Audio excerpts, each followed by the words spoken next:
L'entrepôt du bricolage, filiale du groupe Samsé, vous présente Si on parlait.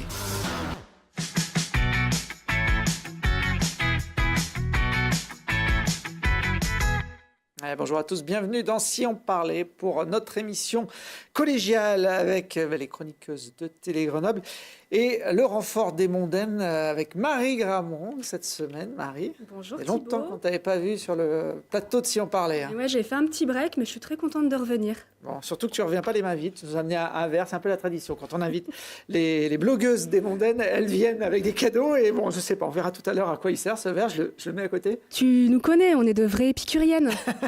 Je sais, la conso, les bons plans, les adresses tendances de Grenoble, c'est le blog des mondaines qui viennent chaque semaine sur cette émission nous faire saliver. Charlotte et Lina sont des habituées puisqu'elles font partie de l'équipe de Télé Grenoble. Bonjour à toutes les deux. Bonjour. Vous nous ferez saliver également peut-être tout à l'heure. On va démarrer avec la revue de presse qui est moins salivante, c'est pas son but, hein, mais qui permet de faire un petit tour d'horizon des médias nationaux qui traitent régulièrement de l'actualité iséroise. Exactement, et là on va commencer avec une ambiance plutôt tendue cette semaine sur le plateau de BFM TV. Le député isérois de La République En Marche, Olivier Véran, était l'invité de la chaîne d'info en continu aux côtés de Daniel Simonet de la France Insoumise. Et le moins qu'on puisse dire, c'est qu'il y a de l'électricité dans l'air. Il y a une dérive autoritaire du pouvoir qui nous inquiète fortement et qui nous semble pas du tout être la bonne stratégie. Quand il y a un conflit, c'est la politique qui doit primer. Il faut une réponse politique. Pardon, mais pardon, hein. Mais il y a un petit côté Marine Le Pen dans votre façon d'exprimer les choses. C'est le côté complot. Je suis blonde et vous me dites Marine Le Pen. En quoi il y a un propos raciste? Je l'ai dit à vos collègues. En quoi il y a un propos contre la démocratie? Le propos de Marine Le Pen, c'est au contraire d'être dans la violence.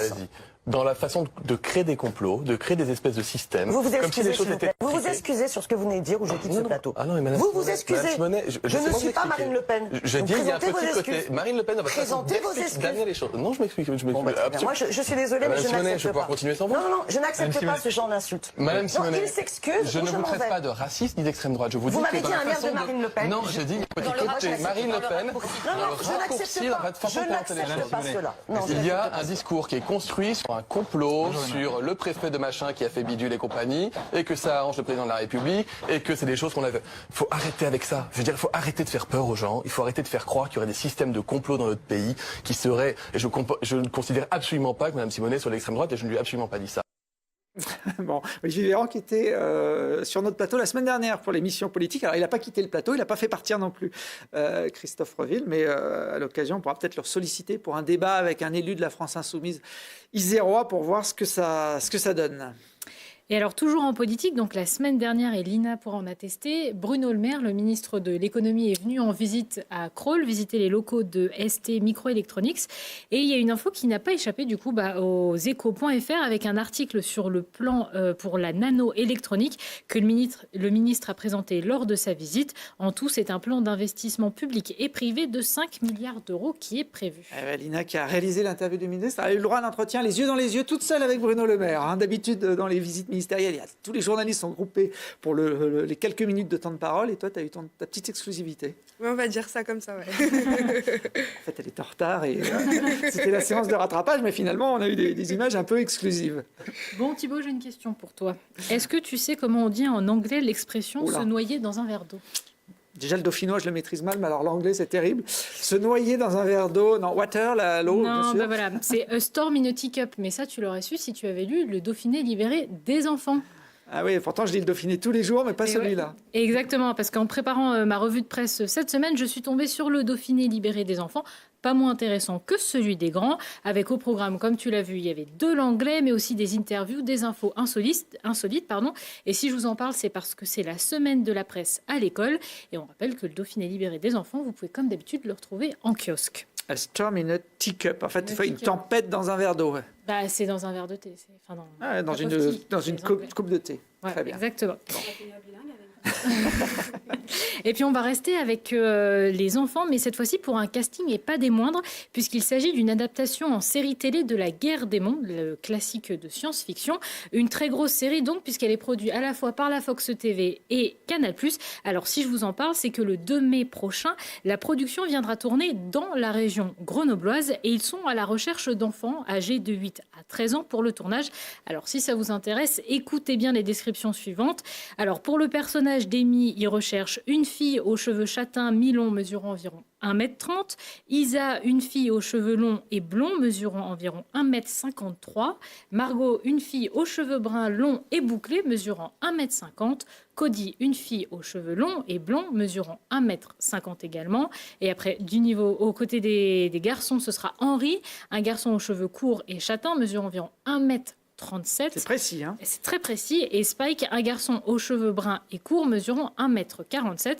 Alors, si vous avez envie de tenter l'expérience et que ça vous intéresse, vous pouvez aller sur le site figurant.com. Moi, j'ai 100 magasins pour les filles, 1m30, 1m53, ça correspond à peu près, 8-13 ans. Donc, ça paye combien, ça?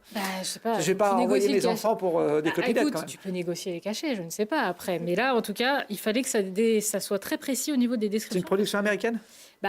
Américano-française, du coup. Oui, donc ça doit être bien payé.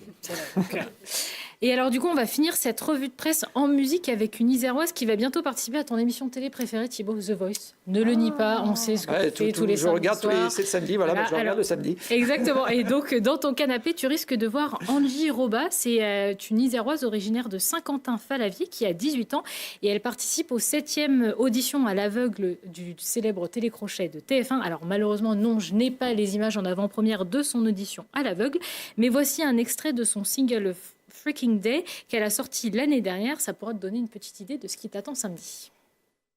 J'ai autant de rêves que j'ai de révolte.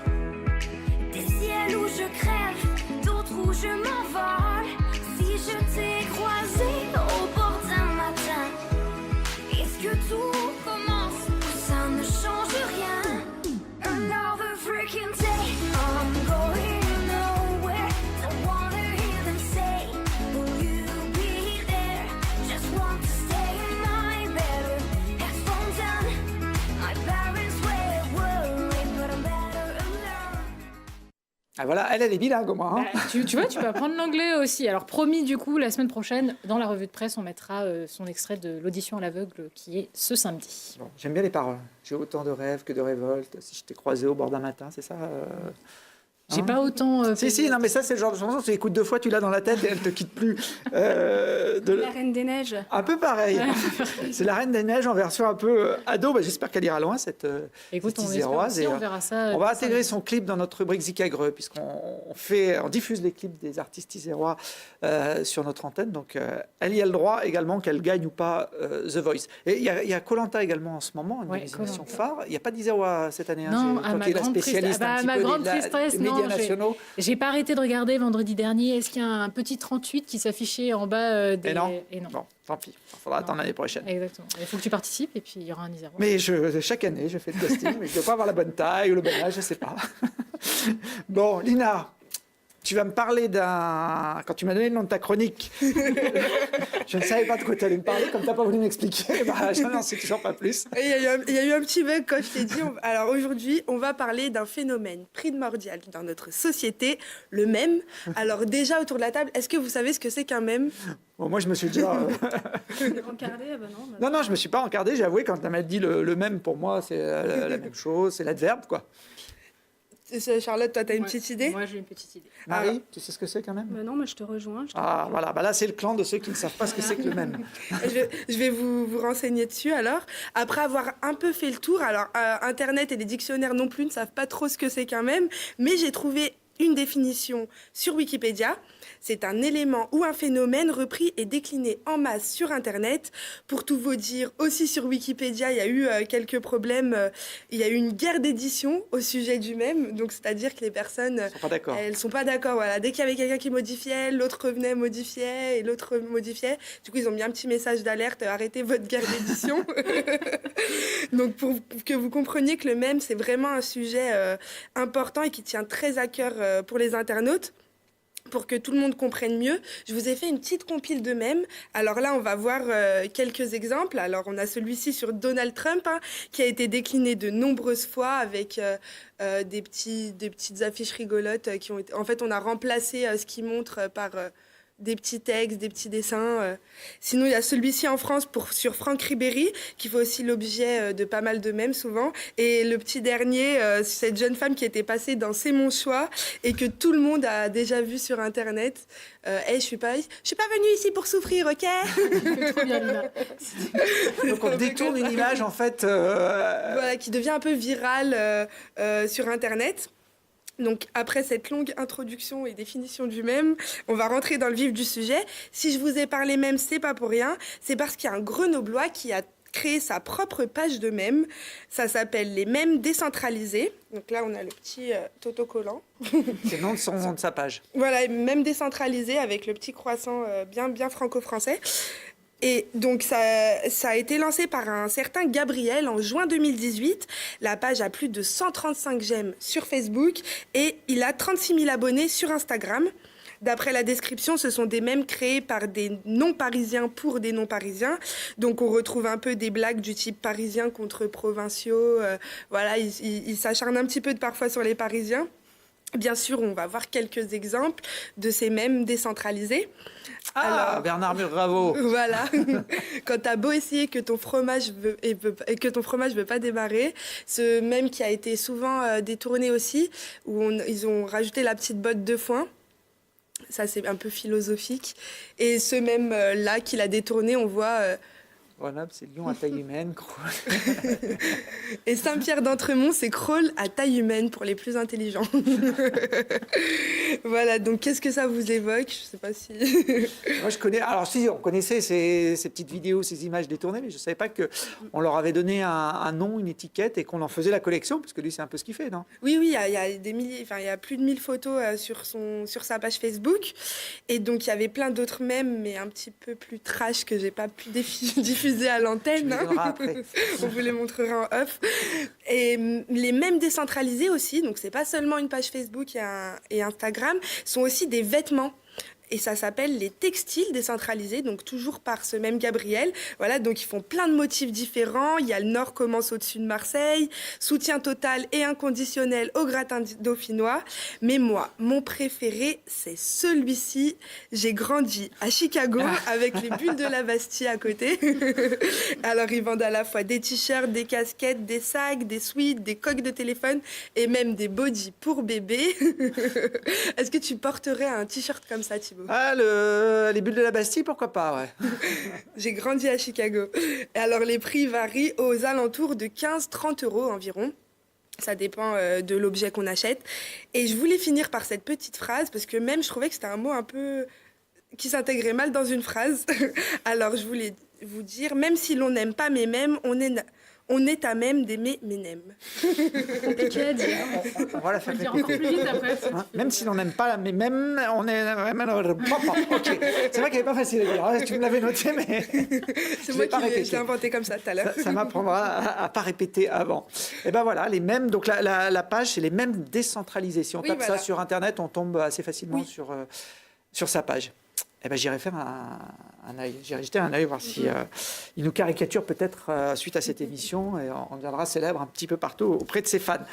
Marie, l'heure est venue de nous dévoiler pourquoi tu es venue une fois de plus. Enfin, je dis une fois de plus, parce que les mondaines viennent souvent avec des verres ou en tout cas des choses qu'on ingère d'une façon ou d'une autre. Oui, bah, comme une autre. On va quand même être un petit peu plus sage que la semaine dernière.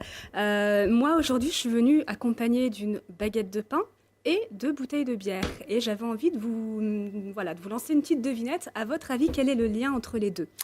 On trempe le pain dans la bière, non? On peut. Moi, Ça se consomme bien avec la bière, le pain, une petite tranche de saucisson. Pareil, on va dire que vos réponses vont quand même coller, mais en fait, moi, j'avais envie de vous partager aujourd'hui une découverte. J'ai rencontré Charlotte et Amandine qui ont créé Cocomiette, donc vous voyez là, qui est en fait une bière fabriquée à partir de chapelure de pain, donc du pain invendu. Et donc, on va peut-être déjà commencer par vous faire goûter. Ce Cocomiette, j'ai cru que c'était à la noix de coco. Ah. Non, c'est le miette qui est important. Voilà. Donc, on ouvre que la petite, hein, la grande, Oui, à mon avis, on est que 4. Moi, je bois Toujours pas. avec donc, modération. Voilà.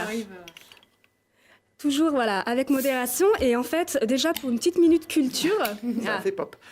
Donc, je verse, hein. Ouais. On va se partager le verre ou non, chacun met un petit peu. Non, j'ai amené des verres pour tout le monde. Regardez, j'ai pas abusé. Hein, Puis c'est de la mie de pain, m'a-t-on dit. Alors, minute culture, est-ce que vous saviez qu'aujourd'hui, le pain représente 14% du gaspillage alimentaire dans notre pays ? Je savais pas le pourcentage, mais ça m'étonne pas parce qu'on en jette énormément du pain. On en jette, nous particuliers, énormément. Et puis, malheureusement, les boulangeries qui ont des invendus, derrière, jettent également pas mal de pain. Elles essayent de le donner, mais bon, malheureusement, il y en a quand même qui partent beaucoup à la poubelle. Et donc, c'est vraiment une problématique que Charlotte et Amandine ont voulu combattre. Et tout ça, c'est en circuit court. Je vais vous expliquer comment ça marche. Les filles, en fait, font appel à la boulangerie Pani, qui est à Grenoble, avenue du Général Mangin. Et en fait, Pani broie le pain séché et fournit les filles donc en chapelure pour que derrière cette chapelure soit amenée à la brasserie du Val-d'Hénan qui est à Saint-Joire-en-Valdaine. Pour le petit moment géographique, Saint-Joire-en-Valdaine, c'est à l'ouest du massif de la Chartreuse. Après voir, un peu plus au nord. Voilà, un peu plus au nord. Et Pani, en plus, fabrique du pain à partir de farine bio et régionale. Donc, on est vraiment dans quelque chose qui est un circuit vertueux et intelligent. Et toutes les bières vont être élaborées et brassées donc directement à la brasserie du Val-d'Hénan avec un savoir-faire traditionnel et elles ne contiennent aucun additif, aucun conservateur et elles ne vont pas être ni filtrées ni pasteurisées. Ce qui veut dire que parfois on peut avoir un petit dépôt de levure mais qui est tout à fait naturel et qui n'enlève pas du tout le goût de la bière. Vous l'avez goûté ou pas au final ? Non, je ne l'ai pas goûté, moi je la regarde. Ah. Il y a des têtards qui flottent, c'est normal, ça c'est non pasteurisé, c'est ça ? Voilà, exactement. Alors, c'est une histoire de femmes, donc Charlotte et Amandine, mais également de Nathalie, qui est en fait la brasseuse qui élabore les recettes de Cocomiette. On n'oublie pas quand même Nicolas, qui est gérant du fournil Pani et qui apporte quand même la matière première. Voilà, on avait envie de vous présenter ça. Et c'est vrai que le défi était de remplacer 30% des céréales maltées par du pain. Et en fait, est-ce que vous le sentez On sent le goût du pain, c'est marrant. Hein. Ouais, moi aussi, je l'ai senti. En fait, après, on s'habitue, mais je trouve que la première gorgée, en découverte, on le sent, mais elle est très bonne. Hein. Non. C'est vrai qu'on sent le pain, c'est... Bon, elle n'est peut-être pas hyper fraîche, mais bon, elle est quand même... On sent bien le goût, du coup. Non, c'est une bonne idée. C'est une bonne idée, parce qu'effectivement, on ne le sait pas souvent, mais il y a des céréales dans le pain et dans la bière, donc de récupérer ça comme ça. Voilà, et donc aujourd'hui, on a 2 types de bières que Cocomiette a sorti. Savoir qu'elles ont quand même démarré en fin d'année dernière, donc c'est tout jeune. Donc on a une blonde et une rousse, environ, donc les petites, elles sont à moins de 4 €. Donc hyper abordable et en fait elles cherchent à développer leur réseau de distributeurs. Donc je lance un petit peu un appel à bon entendeur. C'est des commerçants sont intéressés ou des boulangeries même. Voilà, ça pourrait être marrant. Ouais, des restaurants. Elles veulent vraiment développer à Grenoble, à Paris et puis dans toute la France, en sachant qu'aujourd'hui on peut quand même les trouver dans quelques points de vente, donc notamment la Bonne Pioche, l'épicerie en vrac, la Périsserie dont on avait parlé, Noémie avait fait un sujet, le Café Lumière. On peut les trouver également à la Mercerie, donc le bar un peu clandestin sur les quais de Grenoble, qui est tenu par le même propriétaire que le Saint-Vincent. Et puis Label Électrique. Et justement, Label Électrique, je fais une petite parenthèse, en parlant avec eux, j'ai quand même ramené une bière, j'ai appris qu'ils fabriquaient également eux-mêmes leur propre bière. Donc voilà, c'est la petite parenthèse pour eux. Et donc pour revenir à Cocomiette, aujourd'hui c'est quand même plus de 700 kilos de pain qui a été récolté grâce à Cocomiette et puis 10 000 litres environ de bière dégustée. Donc elles distribuent le bonheur en bouteille sur Grenoble et on les remercie, on les souhaite vraiment une bonne continuation dans ce beau projet. On espère qu'elles vont aller très loin. Eh ben, très bien, Marie. Écoute, moi, je suis pas un grand amateur de bière, mais celle-là, elle passe beaucoup mieux que certains cocktails qu'on m'a fait boire la semaine dernière. Je ne citerai pas le nom de la fautive.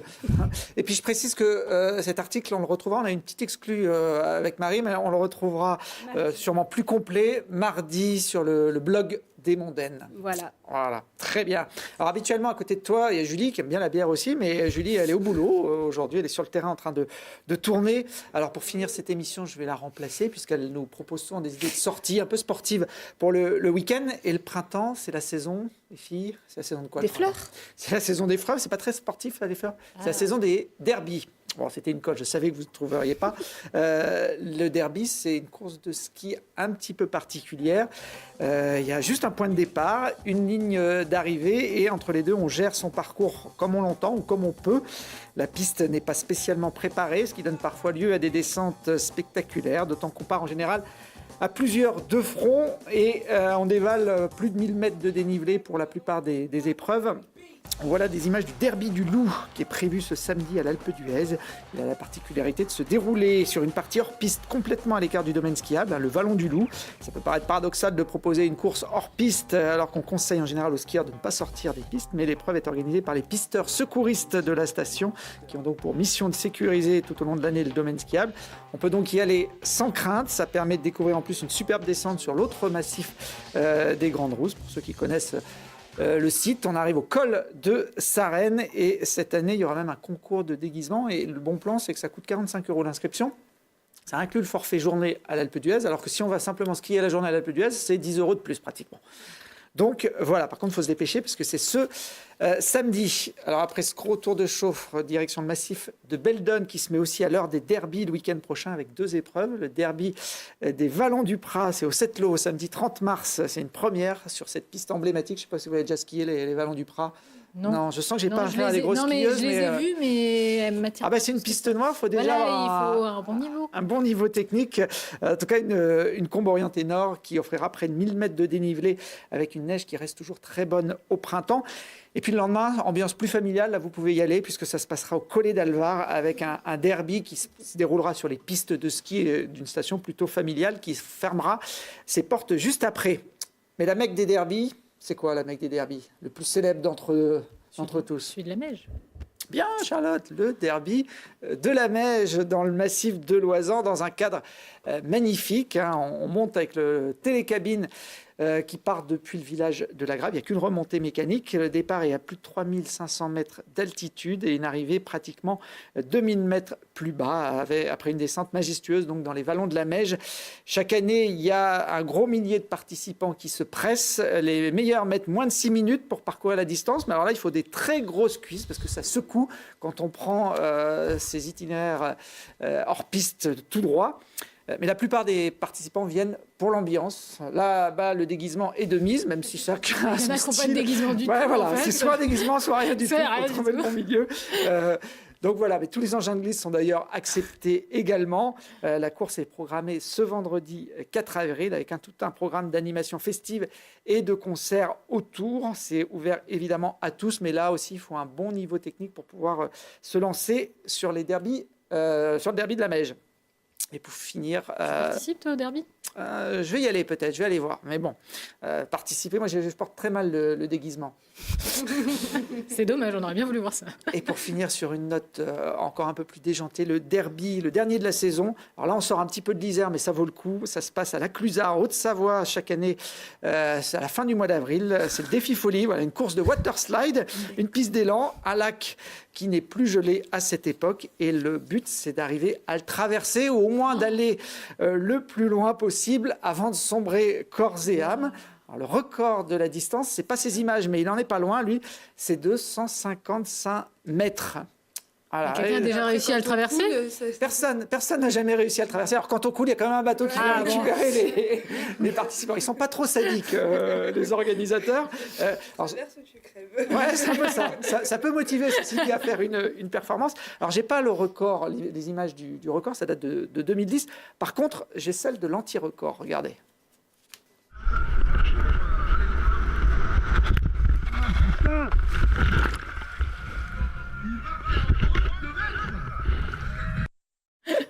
C'est toi, Bon, voilà. tu veux pas le dire, c'est toi. Il a fait.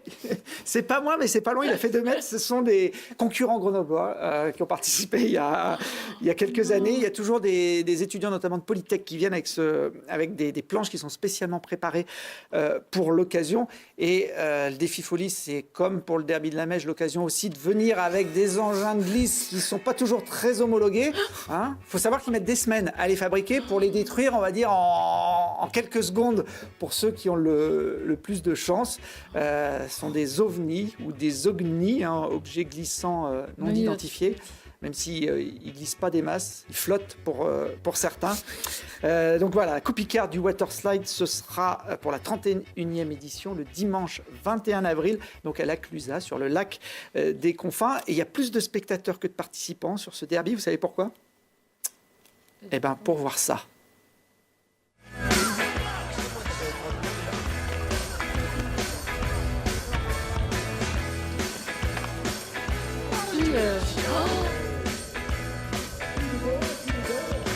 Confidence is a preference for the habitual voyeur of what is known as. A morning suit can be avoided if you take a route straight through what is known as. Il n'y a jamais eu d'accident grave à ce défi folie, mais comme dans toutes les sketchs d'humour et les émissions de télé, il faut une bonne chute. Ben voilà, c'était ma chute du jour. Merci Marie pour nous avoir une nouvelle fois poussé au vice. Nous on se retrouve dès la semaine prochaine pour d'autres aventures.